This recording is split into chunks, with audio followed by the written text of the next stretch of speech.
सर्व दत्त परिवारास साष्टांग प्रणिपात. शुभप्रभात. सर्व दत्त परिवारास आषाढी एकादशी निमित्त खूप खूप शुभेच्छा. दत्त माझा मी दत्ताचा.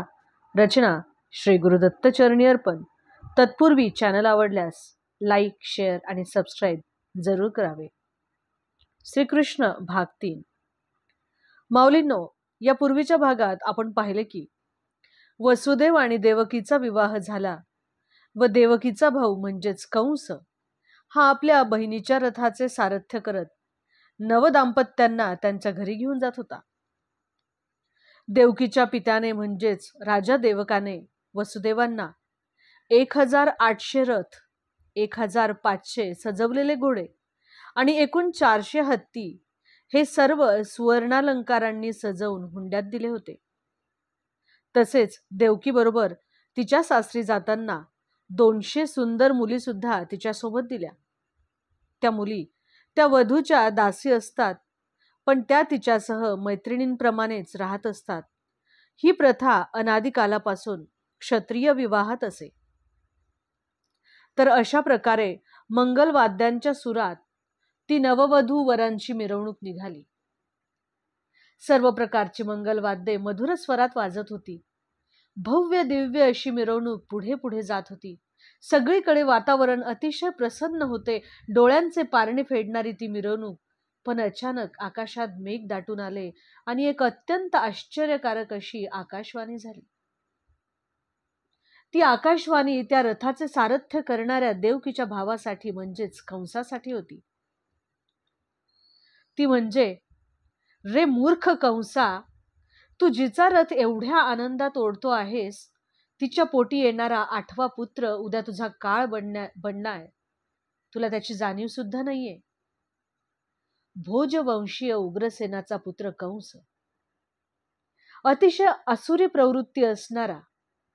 ही आकाशवाणी ऐकताच तो पटदिशी त्या रथातून खाली उतरला आणि देवकीच्या केसांना पकडून त्याने तिला रथाच्या खाली खेचले व त्याने मानेतून तलवार बाहेर काढली व देवकीला ठार मारण्याच्या विचारात असताना वसुदेव रथातून खाली आले. कंसासमोर आपले दोन्ही हात जोडून त्याला ते विनवणी करू लागले की, महाराज, आपण तर भोजवंशाचे सर्वश्रेष्ठ राजे आहात. आपण शूरवीर आहात, पण सध्या आपल्याला क्रोध एवढा अनावर झाला आहे की त्यापायी आपण एका स्त्रीची हत्या करू पाहता.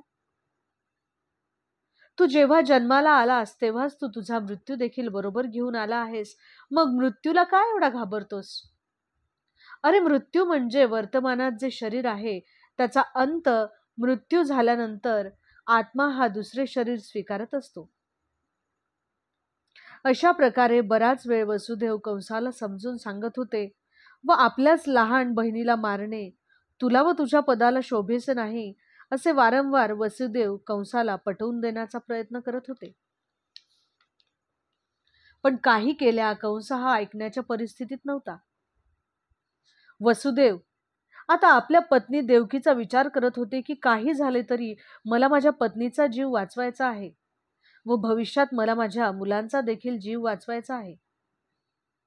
असुर कंस हा अत्यंत पापी होता, पण आपल्या पत्नीचा जीव वाचवण्यासाठी वसुदेवांनी कंसाशी मोठ्या आदराने बोलायला सुरुवात केली आहे. बघा ना, कधी कधी असे सुद्धा घडते की एखाद्या सच्छील मनुष्यास कंसासारख्या एखाद्या पापी मनुष्याची स्तुती करावी लागते.